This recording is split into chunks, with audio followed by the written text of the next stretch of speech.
पहली बात तो ये है, हमने और मेरी पार्टी ने अब निर्णय ये लिया है कि पानी सर से ऊपर जा चुका है इस कंट्री में बीजेपी की गवर्नमेंट का। इतना अति अब चुप रहना, इससे बेहतर है गोली खा के मर जाना। लेकिन जिस तरीके से लगातार स्वायत्त संस्था को इस्तेमाल करके विपक्ष और लोकतंत्र की आवाज़ को ख़त्म किया जा रहा है और सीबीआई ईडी से डरा कर 2024 का चुनाव, कर्नाटक का चुनाव लड़ने की तैयारी की जा रही है। इसके लिए देश के सारे विपक्ष को गोलबंद होकर भारत बंद का निर्णय लेना चाहिए, या नहीं तो भारत सरकार की संस्थाओं जो रेलवे है या अन्य चीज़ें हैं उसको हमें रोकना चाहिए।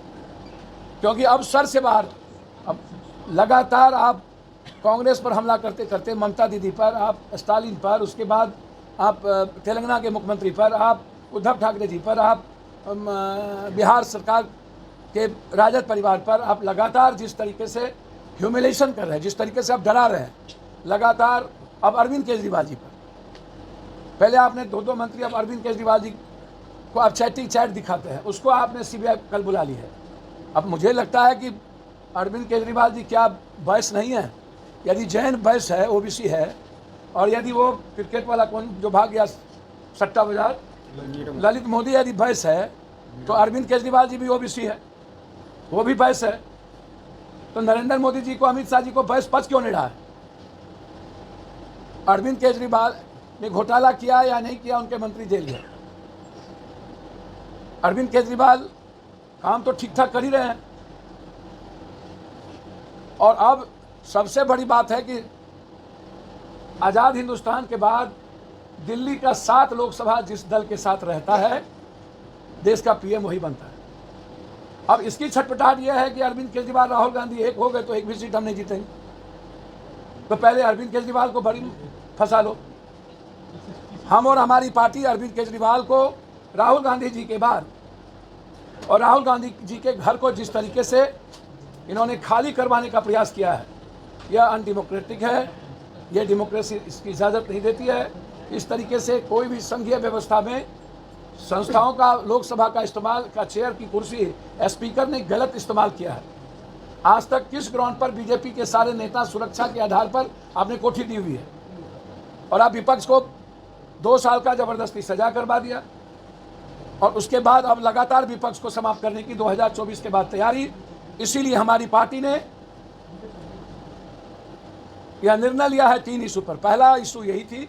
दूसरा इशू था कि जो बात उन्हीं के गवर्नर ने जो पुलवामा के बारे में चर्चा और सवाल उठाई है, मैं उसी बात को रिपीट करता हूं, और मैं ये बात बार बार कहा हूं कि इतने सैनिक की शहादत को लिया गया है दोबारा प्राइम मिनिस्टर बनने के। पुलवामा की घटना, अब देश में यह सवाल खड़ा, मैं ये तो नहीं कहूँगा जो उनके गवर्नर जो थे उन्होंने कहा, मैं पुलवामा की घटना की जांच चंद्रचूड़ जी से सर्वोच्च न्यायालय के 5 सदस्यीय जज से करने की मांग करता हूँ। 5 सदस्यीय पुलवामा की घटना, देश में सैनिकों का बलि सिर्फ सत्ता के लिए चढ़ा दिया गया। अभी आतंकवादियों ने 4 सैनिक को मार करके कैंप से निकल गए, और अभी तक आतंकवादी नहीं मिले, आतंकवादी फरार हो गए। पुलवामा में RDX कहाँ से आया, क्या आया, इसकी जांच आज तक क्यों नहीं हुई? इसीलिए जो सवाल उठाए गए हैं उनके पूर्व गवर्नर के द्वारा, मैं इसको सुप्रीम कोर्ट के जज से मांग करता हूं। तीसरा, मैं सरकार से, अपने सरकार से आग्रह करता हूं, नीतीश कुमार जी से, जो STT, TET, इन सारे नियोजित शिक्षक के बारे में जो निर्णय लिया गया, मेरा आग्रह है कि आप सभी नियोजित शिक्षक, TT, STT, CTET, सबके लीडर को, 4 आदमी को बुला करके आप वार्ता कर लेते और तब नियमावली की कोई बात करते तो सबको समझ में आती। मैं चाहता हूं कि एक दो गंभीरता से विचार करना चाहिए। 4 लाख नियोजित शिक्षक, एक IAS आज यदि एग्ज़ाम देगा तो वो पास नहीं करेगा। यदि आप टीचर से आज एग्ज़ाम दिलाएंगे और वो 80-90% फेल कर जाएगा, और फिर ये सेंटर जहाँ जाएगा ऑनलाइन, या सेंटर जहाँ होगा ऑनलाइन, सबसे बड़ा घोटाला। जहाँ सेंटर होगा वहाँ पर कोचिंग वाले पहले ही सेंटर को खरीद लेते हैं, क्वेश्चन हार्ड कर देंगे।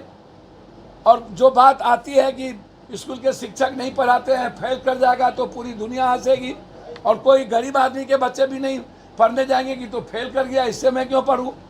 तो आप इससे तो 4 लाख जो नियोजित शिक्षक है उसके सम्मान पर पड़ेगा ना, बिहार पे पड़ेगा ना। पूरी दुनिया कहेंगे फेल कर गया इसका टीचर, ये तो उसका अपमान होगा। और आप कह रहे हैं पास करेगा तो नियमित हो जाएगा, और जो पास नहीं करेगा तो नियोजित शिक्षक बना रहेगा। तो हम तो जानते हैं कि 80-90% लोग पास नहीं करेंगे। जो क्वेश्चन दीजिएगा आप, आज जो हालात है उसमें आप, तो जो ये रिटर्न एग्जामिनेशन 20 साल पहले आप कोई निर्णय लिए होते, या इस सीटीएट, टीईटी, बीटीएट ऐसे एग्जामिनेशन के पहले आप निर्णय लिए होते रिटर्न, हम रिटर्न एग्जामिनेशन का यूपीएससी के तहत स्वागत करेंगे। हम भी चाहते हैं इस हिंदुस्तान में ओरल इंटरव्यू इसका आधार पर कोई भी नियुक्ति ना हो, रिटर्न एग्जामिनेशन की नियुक्ति हम लोग चाहते हैं। लेकिन ये जो 2 घटना है, 4 लाख नियोजित, और तत्काल जब आप नियुक्ति पत्र दे रहे थे, एग्जाम ले लिए, आपने एक पॉलिसी बना करके हाईकोर्ट को दे दिया, और उसके बाद अंतिम समय में यह आपने निर्णय लिया, तो जो 4 लाख 4 सालों से इंतजार कर रहे हैं और वो तंग हो रहे हैं, अब यदि उसका रिटर्न एग्जामिनेशन आप लीजिएगा तो ये 4 लाख भी गायब, वो 4 लाख भी गायब, ये तो मरेंगे। तो हम एक बार चाहते हैं कि सभी टीटी, एसटीटी, अपनी सरकार से मेरा मांग है कि एक बार उन लोगों से वार्ता कर इस नियमावली पर पुनर्विचार करना चाहिए। ये हमारे 3 मुद्दे थे। पहला मुद्दा था कि अत हो गई, पानी सर से बाहर चला गया, सीबीआई, ईडी के द्वारा पूरे देश की डेमोक्रेसी को खत्म, 2024 के चुनाव लड़ने की तैयारी, राहुल गांधी, ममता दीदी से लेकर तेलंगाना से लेकर के महाराष्ट्र, बिहार, और अब अरविंद केजरीवाल, मतलब दिल्ली का सीट जीतने के लिए अरविंद केजरीवाल को टारगेट करना यह डेमोक्रेसी के लिए खतरा है। इसीलिए हमारी पार्टी, पुलवामा की भी सर्वोच्च न्यायालय से जांच, हमारी पार्टी पूरे प्रदेश में धरना का कार्यक्रम, पहले हम पटना में 1 दिवसीय धरना का कार्यक्रम इन तीनों मुद्दे पर कि हमारी सरकार चीज़ों को वापस ले, सीबीआई, ईडी के द्वारा अब नहीं चलेगा, और इस लड़ाई की शुरुआत हम सभी विपक्षों से मांग करते हैं कि एक साथ होकर लड़ें। जरूरत पड़ेगी तो इस मुद्दों पर हम बिहार बंद भी करेंगे, जरूरत पड़ेगी तो इस मुद्दों पर ईद के बाद हम रेलवे को भी रोकेंगे। लेकिन अभी पटना से हमारा आंदोलन का कार्यक्रम शुरुआत होगा। पहला होगा 1 दिवसीय धरना, दूसरा होगा पुतला दहन, तीसरा होगा उपवास गांधी के मूर्ति के पास इसी पटना में, चौथा होगा पूरे बिहार में उपवास, 5वां होगा रेल रोको, 6ठा होगा बिहार बंद। अब नहीं सहेंगे, अब हो गया, अब लड़ाई आर पार होगी, करो मरो के साथ होगी, या तो मरेंगे या तो मारेंगे, यही लड़ाई अब होगी, दूसरा कोई रास्ता नहीं है। डेमोक्रेसी और विपक्ष को बचाने के लिए बीजेपी सरकार के खिलाफ आर पार का हम ऐलान करते हैं। अब ये युद्ध होके रहेगा। बस पुलवामा की जांच। धन्यवाद सर, मैं बोल दिया।